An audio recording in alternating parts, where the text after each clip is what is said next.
আমি এইখান থেকে ডিমটা নিয়েছি। আমাদের যে লক্ষা কবুতরগুলো আছে এই কবুতরগুলোকে 3 তালা আমাকে একটু সতর্কতার সহিত ঢুকতে হবে, কারণ কবুতর হয়তো বা উড়ে যাইতে পারে। আমি একেবারে ভিতরে চলে আসছি। A few moments later. আসসালামু আলাইকুম, ইসমি Mohammad Arif and welcome back again. চলে আসলাম আবার আরেকটি নতুন ব্লগ নিয়ে। নতুন ব্লগে সবাইকে স্বাগতম। আজকে যে ব্লগটি বিষয়, এই ব্লগটি খুবই ইন্টারেস্টিং পূর্ণ হবে, কারণ আজকে আমি যখন ঘুম থেকে উঠে বেসিনে গেলাম ফ্রেশ হওয়ার জন্য, সেই মুহূর্তে দেখলাম আম্মু হচ্ছে গিয়ে মুরগির খাবার রেডি করতেছিল এবং পাশাপাশি কবুতরকে খাবার দেওয়ার জন্য কবুতরের খাবার রেডি করতেছে। তাই আমি চিন্তা করলাম আজকে আমাদের ছাদে আমরা কোন ধরনের মুরগি এবং কি কি জাতের কবুতর পালি সেগুলো আজকে আমি আপনাদের মাঝে তুলে ধরার চেষ্টা করব। তাই দেরি না করে চলুন শুরু করা যাক। Let's start it.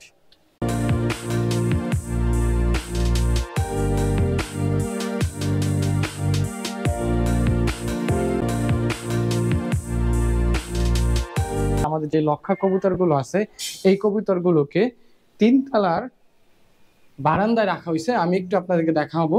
এ হচ্ছে আমাদের লক্ষা কবুতরের অবস্থা। অলরেডি লক্ষা কবুতর ডিম পেড়েছে। লক্ষা কবুতরের জোড়াগুলো তারা ডিমকে তাপ দিচ্ছে বাচ্চা ফোটানোর জন্য, এবং এর বাহিরেও এখানে রয়েছে গ্রিবাস কবুতরও অলরেডি ডিম পেড়েছে। দেখেন তারা ডিমে তাপ দিচ্ছে বাচ্চা ফোটানোর জন্য। যাই হোক, আমরা এইখানে আর সময় নষ্ট করব না, চলে যাব সরাসরি ছাদে। যেমনটি বলতেছিলাম, আসলে কবুতর পালার কোনো প্ল্যানই ছিল না আমার মাথায়। বড় ভাই প্রায় 11 বছর পরে রাশিয়া থেকে আসার পরে তার খুবই শখ হয়েছে সে কবুতর পালবে। এর জন্য আমি, আব্বু, বড় ভাই, ছোট ভাই আমরা সবাই একসাথে মিলিত হয়ে আমরা কবুতরের জন্য বড় একটি খাঁচা তৈরি করেছি। হচ্ছে আমাদের কবুতরের বাড়ি, রুম, ঘর, খাঁচা আমরা যেটাই বলি না কেন, এ হচ্ছে কবুতরের ঘর। আমি আপনাদেরকে সরাসরি এখন কবুতরের ঘরের ভিতরে গিয়ে দেখানোর চেষ্টা করব। আমরা আস্তে আস্তে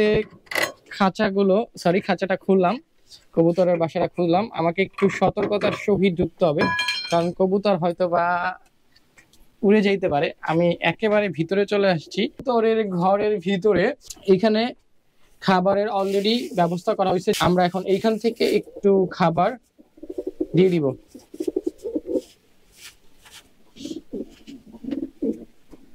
দেখেন কবুতর অলরেডি খাবার খাওয়ার জন্য লাফালাফি করতেছে। তারা অলরেডি বুঝে গেছে যে তাদের মালিক এখানে চলে এসেছে খাবার দেওয়ার জন্য। এখানে তাদের জন্য আমরা বসার জন্য, ডিম পাড়ার পরে ডিমে তাপ দেওয়ার জন্য আমরা অলরেডি কিছু মাটির হাঁড়ি আমরা এখানে রেখে দিয়েছি।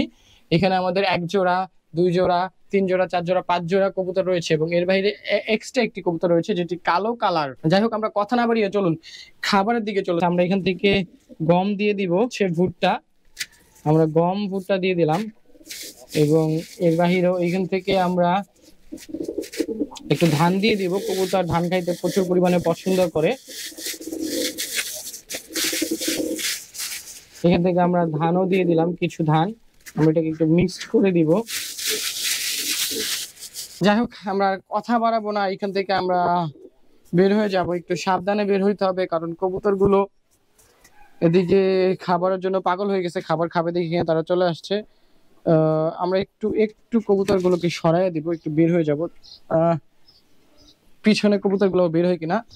ওকে, যাই হোক, আমরা ফাইনালি বের হয়ে আসলাম কবুতরের ঘর থেকে। আমরা এখন চলে যাব মুরগির ঘরের দিকে। মুরগির খাবার আমরা দিব। মুরগির খাবার অলরেডি আমি এখানে নিয়ে আসছিলাম, অলরেডি এখানে প্রস্তুত করা হয়েছে। একটু দেখাবো মুরগির খাবারগুলো। এই হচ্ছে মুরগির খাবার। এখানে ভাত রয়েছে, কিছু সবজি রয়েছে, এবং এর বাহিরে কুড়া রয়েছে। তো আমাদের মুরগিগুলো আসলে খুবই ভালো, তারা যে কোনো ধরনের সবজি, কুড়া, ভাত সবকিছুই তারা খেয়ে থাকে। আমরা একটু দেখাবো। তারা অলরেডি গন্ধ পেয়েছে, দেখেন অলরেডি গন্ধ পাইছে দেখা তারা একেবারে উপরে চলে আসছে। দেখেন এই খাবারগুলোকে একটু এখন ডিস্ট্রিবিউশন করে দিব। আমি একটু দেখাবো রঙের যে মুখার ডিব্বা, সেই ডিব্বাগুলো আসলে আমরা ইউজ করি।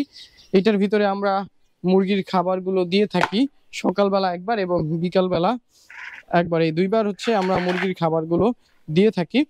এখন হাত দিয়ে দিতে হবে, কিছু করার নাই। আমি এটাকে 2 ভাগে ভাগ করে দিব।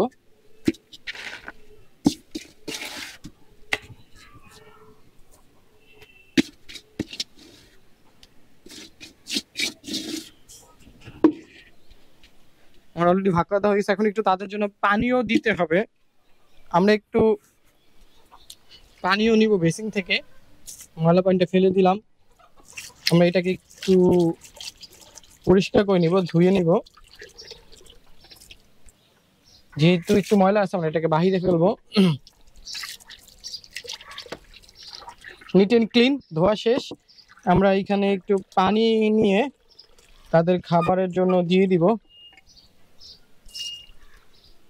এখানে আমরা এবং এর বাইরে আমি আরো একটি মুরগির খোপ আপনাদেরকে দেখানোর চেষ্টা করবো। এখানে আরো একটি মুরগির খোপ রয়েছে, ছোট্ট একটি মুরগির খোপ। এই খোপে দুটো মুরগি থাকে। এবং থ্যাংক ইউ ভেরি মাচ ক্যামেরার পিছনে আমাকে সহায়তা করার জন্য যিনি আছেন। আমি অলরেডি মুরগির ঘরে ঢুকেছি। আমরা এখানে মুরগিকে থাকার জন্য ব্যবস্থা করে দিয়েছি, কাঠটা দিয়ে বাঁশ দিয়ে আমরা মাচার তৈরি করে দিয়েছি এখানে থাকার জন্য মুরগিকে।